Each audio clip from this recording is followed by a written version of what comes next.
Welcome to the Jim and Saab. Welcome Welcome to the Wake Up with Jim and Saab mailbag. So it's the mailbag episode. Malibag. And we have at least two questions. Yeah. So this one is somebody who wants to keep herself anonymous, but she said, you can call me Anne. Okay. To start, this is an LGBT story. I met Nicole, which is a friend of a friend, and she just broke up with her girlfriend 2 weeks ago. And I really like her. I like her personality and all, and I think we'll get along well. But since she just broke up with someone, I think it's kind of wrong to make a move that fast. I messaged her, but it just ended after 3 to 5 replies. Do you think I should talk to her or just give her time first? But if I'm not talking to her, how would I know when it will be fine to talk to her? I honestly don't know what to do in this situation, and I really like her a lot. Help. Okay, so the question basically is, first, paano ka chichempo kung kakabreak lang? Si Jim, walang hintay-hintay yan eh. Si Jim talagang, tara. Pangalawa, if hindi nagre-reply at the start, anong gagawin mo? So it's a good thing na nag-reply.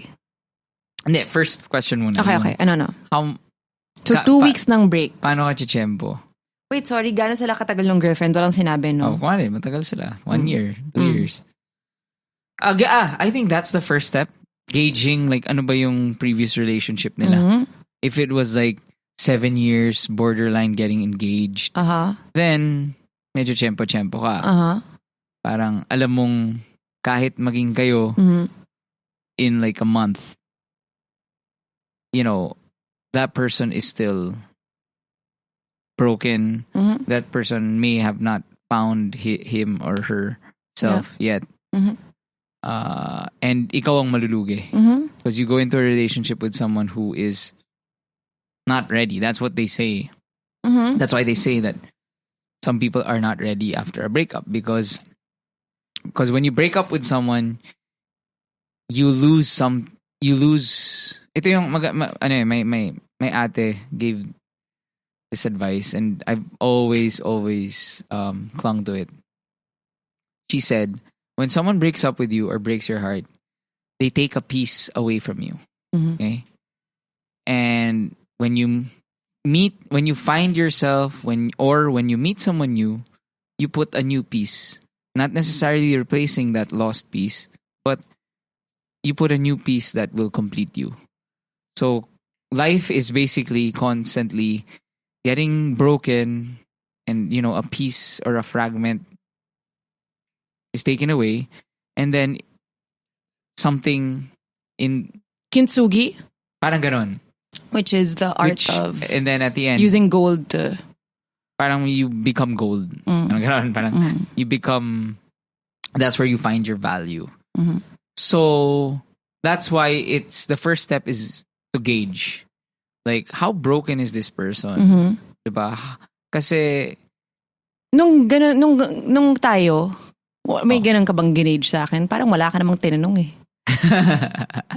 Ha? Alam mong kakabreak ko lang nun. Kasi nung binibm kita, yun yung sagot mo. Sabi mo kasi kakabreak mo lang. Kakabreak ko lang. Tapos ikaw, ako rin. Hayop. Alam mong in ka na agad, ano? Hindi kita nag-gauge.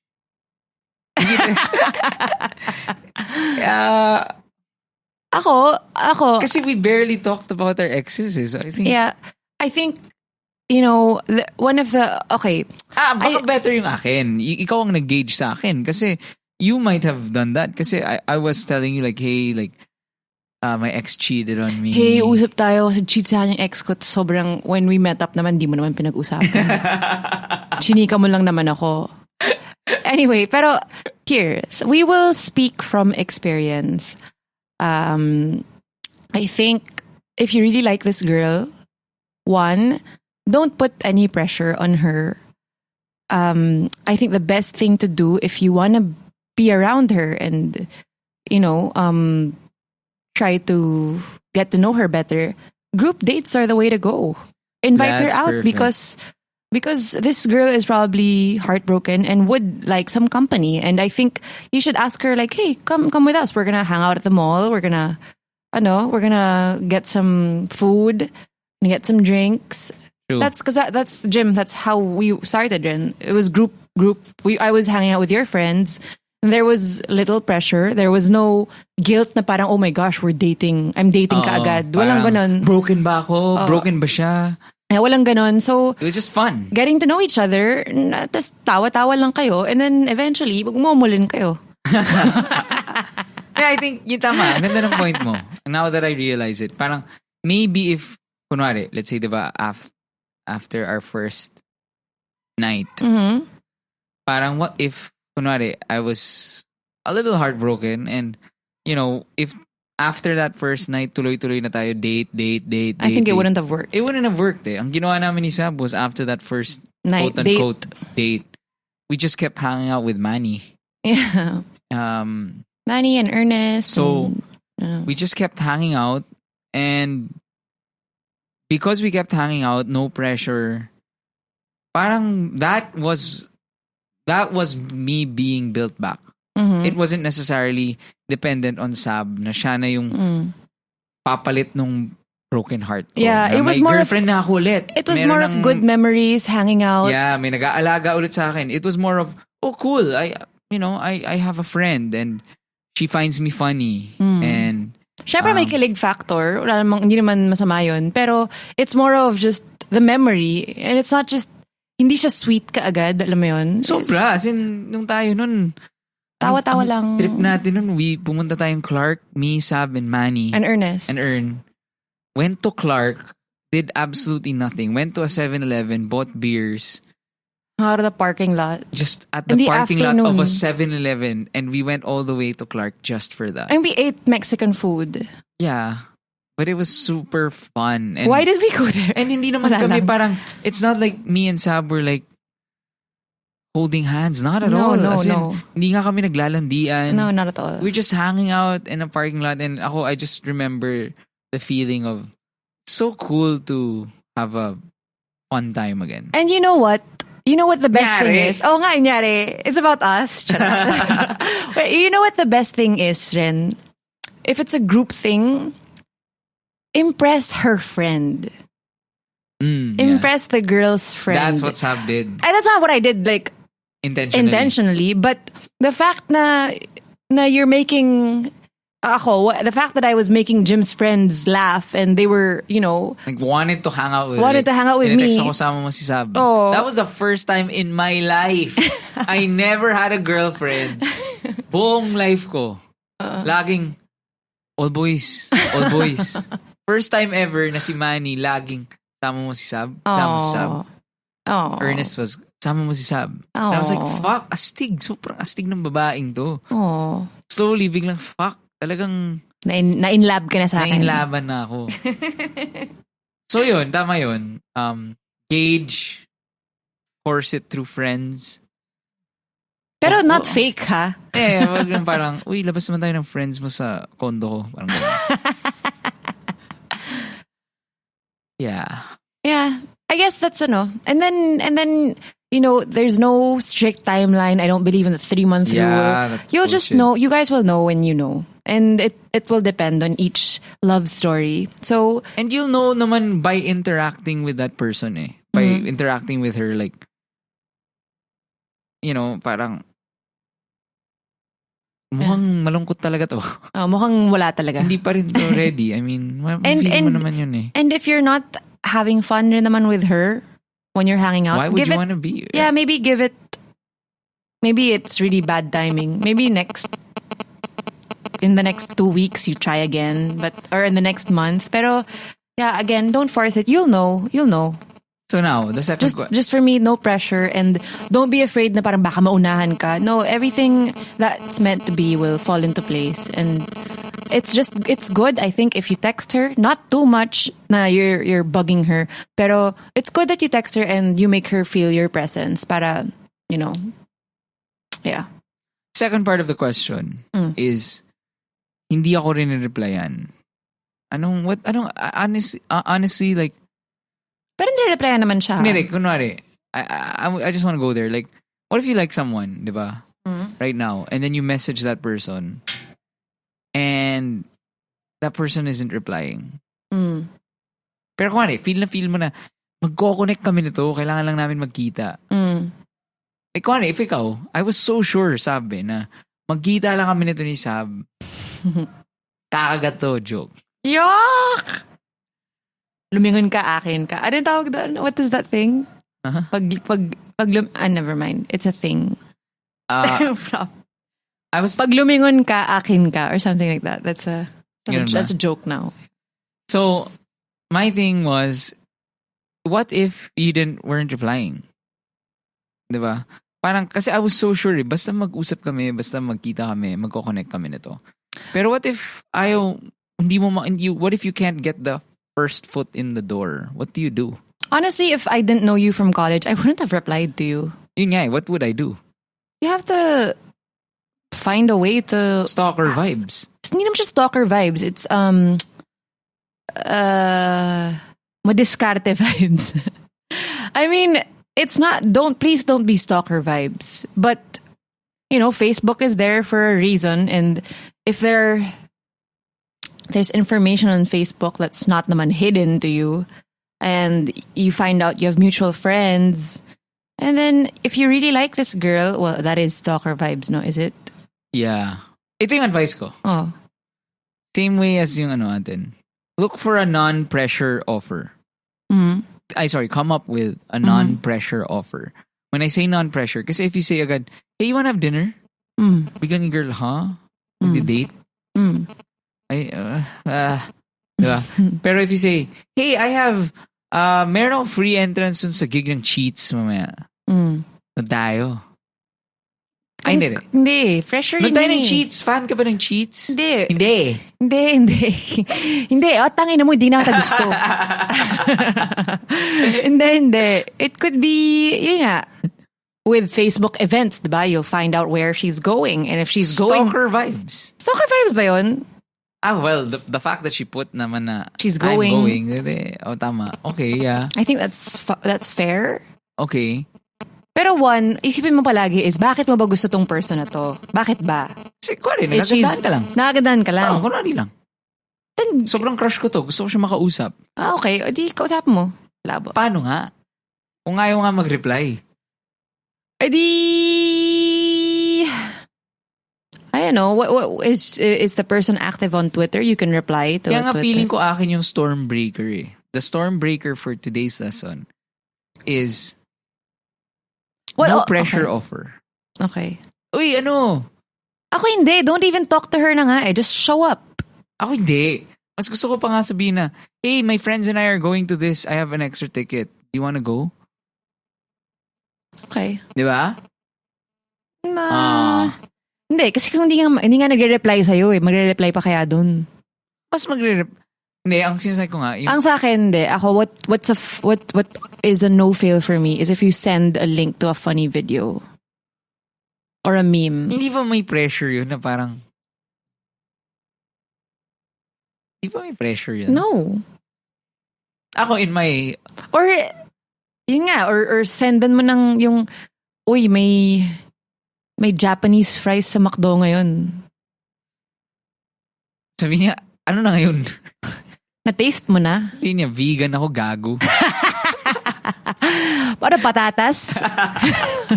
Fries nga eh, gago. Keto ako, tangina mo. Keto and the wasp. Anyway. Ito. Tama na nga, ano ba? Sabi. Ito. Hindi ko na alam kung anong gusto mo sagutin ko. Wait. Ano? Ito. So, oh my God. Ako naman, May second question pa. In my horrible single life. Okay. My style was, I would send a link to my SoundCloud. No! Yeah! Cringe! Tang ina! Grabe ka, Jim. Can I just share? Tang ina. Remember when I went to Sagiho And then I rode with you and Ernest going home. Hindi pa, wala pa tayong landian to at all. It was just one of those nights. Wala ba? Wala, may girlfriend ka. You were holding my neck. No way! In the car. No. You had a girlfriend. Ano nga pala? You had a girlfriend. Baka bunish mo lang na hinawakan kita. Nga pala. Anyway, so you had a girlfriend. And then, I rode in the back. And then, it was Ernest driving. Tapos ikaw. Tapos, sumabay lang ako sa inyo. Tapos, you dropped me off at home. And then, on the ride home, medyo, I was flirting with you. I was single. I was flirting with you. And then, I was saying na, uy, ako rin, meron rin akong songs online. MySpace pa yata yun. Meron akong songs. Sabi mo, send mo sa akin yung link. So, sige. Sobrang, I think nakainom ako. Pag uwi ko, sinend ko kaagad sa'yo yung link through Facebook. Tas may heart. No reply. For years. As in, I can go to it right now. And I will show you. I-screenshot mo, send mo sa intelligent group. Grabe. As in talagang no reply. Kasi nga may girlfriend daw nung time na yun. So, see? At least you know that I'm a loyal dude. Oh, you know it. Joke lang. Jirits. Grabe, sobra akong embarrassed. Sobra akong embarrassed. Mamaya mo na hanapin. Mamaya na. Sige na, go. Pero kung, patay na patay ka sa akin ngayon. Second question. Second question. Okay. Oh my gosh, nahanap ka na. Oh my gosh, yung message ko sa'yo was May 6, 2009. 2009. 1:51 a.m. Kailan naging tayo? MySpace link. 2011. Sabi. Ha? Kailan tayo? Kailan ba naging tayo? 2011. Okay. Pero, this was June 5, 2009, 1:51 a.m. Next message was, nag-message ka ng Saab, what's up? June 26. Really? Tapos sabi ko,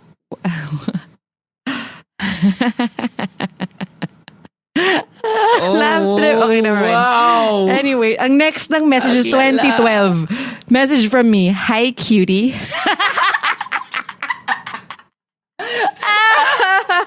Anyway, oh my God. I'm sweating. Tayo no. Screenshot mo nga. Ayoko. Screenshot mo. Ayoko. I wanna read it. No. Mamaya na. Babasahin ko nga mamaya. Mamaya na. Mamaya na. Anyway. Fun times. Next mailbag. Labo.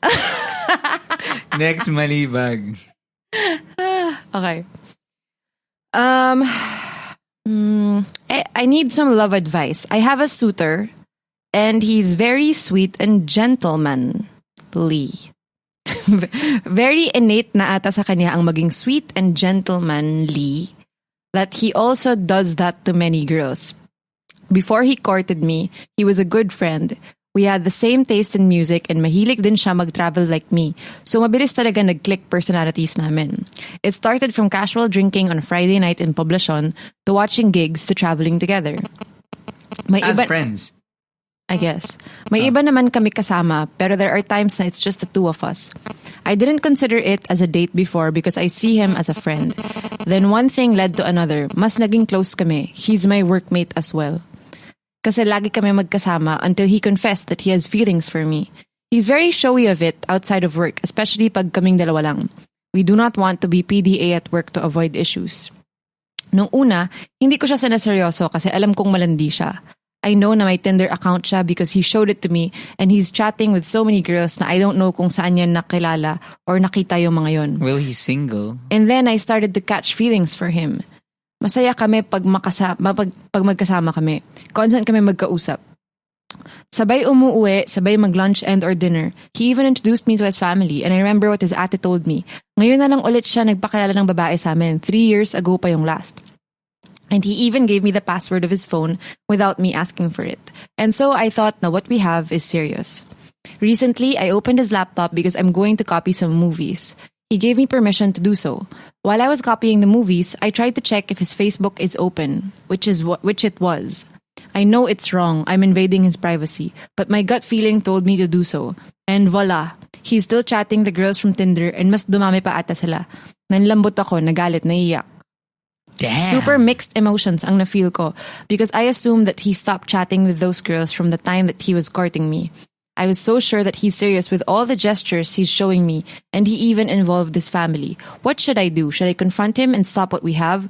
Or should I ignore and pretend that I didn't see those?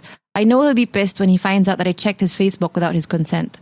Please, I need your advice. I don't know what else to do. Okay. So I think the question... Ano yung mga sinasabi niya dun sa girls? Yun nga eh. Diba? Pero I think the question is, first... Dick pic ba? Kasi kung ganun, medyo... Moby Dick. Mali. I think the first question is...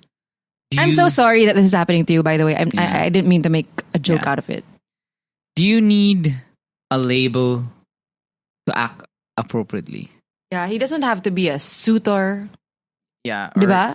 Parang kasi my first reaction was parang, sila ba? Pero parang, if she was introduced to the family, if you're already acting as if kayo na, and yung magiging defense niya is, hindi pa naman tayo eh. Wala. And you guys are, pero the thing is, you guys are making out. Ayun yung weird eh. I think, do you have to talk about like, hey, let's be mutually exclusive? I don't think you have to talk about it, but should there be a conversation na ganun pa ba? Kasi diba, we talked about that before eh. Kailangan pa ba hey, can I be your boyfriend? I don't think you have to put a label on it, but I think it's good to clarify things so expectations are met. Yeah. Diba? Kasi if you just want to be, if you want to just be casual and make out, that's fine. That's, you just, at least you're both aware of it. Siguro I think in the guy's defense, well, one, we don't know nga what the contents of these messages were. In the guy's defense, baka naman natatakot siya na, baka naman pinapaasa lang na naman ako nito, so I should keep my options open. Well, I don't think that's fair. Why? Hindi pa naman sila eh. Matagal na niyang gusto. Hindi pa rin siya pinapatulan. Bakit? Tinanong na ba siya maging girlfriend? Di ba sinabi na I have feelings for you? Ano nangyari after that? Ewan ko. Di ba? What if, hey, I like you. And then the girl is, okay. But what kind of character do you have naman kung kailangan mo ng mga fallback? Hindi naman fallback, pero you're actively dating. Is there wrong other people? with dating people and seeing like which one will work? I think it's fine, but I want to find a partner. I think it's fine, Jim, but it's sending mixed signals if you're introducing one girl to your family. Did she say that? Yes. Pinakilala daw sa family? Yes, Jim, di nakikinig. Sabi nga nung ate is, ngayon lang siya nagpakilala ulit ng girl. Last time was 3 years ago. Sobrang di nakikinig. So I think it's sending mixed signals if you're introducing the girl to the family and then biglang you're still chatting with other girls. True. If it was super as in casual and hindi mo man pinakilala sa family, I think the girl has no right to question why he's dating other girls. Unless she wants to be exclusive, then speak up. And I don't think there's anything wrong with that. But also, I believe that if your gut tells you that you have to check the Facebook account, then there's something wrong. There's something wrong kaagad. Because thankfully, I've never had the gut feeling na, check ko kaya yung Facebook ni Jim. Kasi kung just the feeling na, alam mo, kailangan ko i-check. Merong mali na talaga. Meron na talaga. Women's intuition rin yan eh. May mali na talaga. Yeah. So, true. So, good point. Even before you check the Facebook, I think you know that there's something wrong. So, and the mere fact that she had to check the Facebook means she really feels like sila na. Diba? I mean, like, ganun na yung usapan, diba, na I think yun nga, mixed signals rin kasi kung alam mo yung password ng phone niya, kung pinapagalaw niya yung laptop sa'yo na walang I mean, he is kind of treating you as if you're a girlfriend. Just make things clear. One, I don't think he did anything wrong by chatting with other girls. Do you? Again, depende nga kung ano yung Hindi, kaya nga. So if you guys talk about it, don't naman crucify him for that. Pero how does she bring it up na? Ako, for me, since medyo in the early part of the relationship, it's a bad start if you say, hey, I looked at your Facebook and ganyan. Maybe ask first. Oh, so, are you still chatting with girls? While you're on a date, joke mo siya na parang, oy, ano nga, check nga natin kung may mga malapit na girls sa Tinder. Tapos kung may like Tinder pa siya, sabi mo, but may Tinder ka pa. Ay, wait lang. Gusto mo grabe yung pa-cute na ganun. May Tinder ka pa. Just, what are you doing? Okay. And what else? Yeah, so I think I don't know about confronting him about seeing the Facebook stuff. Although, Jim, would it be wise to pretend na hindi niya tinignan yung Facebook? Kasi ako honestly, I can't hide that eh. Again, it depends on how close you are na eh. Yeah, I think if you're super apologetic and kasi mali rin naman talaga yung ginawa mo kasi you invaded his privacy. So if you're willing to, if you're super sorry about it, na you checked it, and if he gets really angry, then honestly, this is a problem solved. As in, at least stop na kayo. Yeah. Di ba? Kasi if he really likes you and you really like him, then you make it work. Well, I guess yung point ko of not saying is parang at least you can determine what type of character he has. Mm-hmm. Di ba parang, are you still seeing other women? Mm-hmm. Di ba? And he says, no, not at all. Ano ka parang ba? kung chatting. Parang, you know how technicality naman. The girl can say like, are you still chatting with other girls? Sabihin niya, absolutely not. Ikaw lang talaga. Boom, boom, boom. Bang! Yeah. Wag mo na, don't even say that you saw anything. Just, Moby Dick yun. Talagang isa siyang malaking dick pic. Labo. So, I think there are two storm breakers in today's lesson. One is, kung may hinala ka, may gut feel ka, may problema na yung... Di ba may saying na gano'n? Pag may hinala, may sala. Ko alam. Did I just make that up? No, probably not. Pwedeng linya-linya yun. And then the second storm breaker is... Ano yung first? Sorry? Pag may hinala, meron na yun problema. The second storm breaker, I think, is if you introduce... Ay, parang... There are just... Parang kumbaga, it doesn't matter what label you guys have. But there are certain things that you do that go beyond the label. You can say na hindi kayo, pero dinala mo naman sa bahay ng parents mo, nakilala mo sa pamilya mo, or sabi mo, hindi naman kami, pero, ba? I think you never asked me to be your girlfriend. Yeah, I didn't. How did we know that we were exclusively... Again, that's why nga I keep going back to the label doesn't matter. It's really how you guys are. Parang, kung ano ikaw, did you ever suspect na I was still chatting with other guys? I wasn't. Ako rin, I didn't think so too. I think rin kasi sa personality rin eh. Parang why would I be attracted to you if I would think if it even crossed my mind that you're still entertaining other girls, I would not be attracted to you. As in, grabe, sobrang first time in sayo lang talaga na parang hindi ko inisip yung ano ba to? Ano ba tayo? Is she dating other people? It was just so natural na parang siguro engots nito kung may dinidate pa rin tong iba kasi sobrang astig nang nangyayari ngayon. Why do you have to call me an engot? Why do you have to call me an engot, wasp? That's it. Wasp! So, thanks again for keeping us number 1 on Spotify. Keep listening, subscribing. Also, on linyalinya.ph. Do we have a promo code? We have a promo code, Wake Up with Jim. Ay, no, sorry. Ano ba? Jim and Saab? Jim and Saab or Wake Up with Jim and Saab. Ano ba? We'll put it in the... Listen to the previous episodes. We'll put it on the... But, just so you know...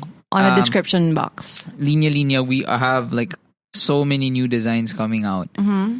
And to make way for these new designs, we have a crazy sale at all our branches. It's buy 2 shirts and then you get a free shirt. The free shirt is our designs that we are saying goodbye to. Also, if you have kids, if may mga pamangkin kayo, may binyag kang pupuntahan tapos hindi ka pa rin nakakabili ng gift, you can go to the ninanina.ph and there's buy one, get one kids shirt. Oh, cute. It's a promo for the kids shirts. Yun. Also, listen to Cheats. Milk. New single. Yes. On Spotify and also on YouTube for the lyric video. Okay. Bye, guys. That's it. Bye.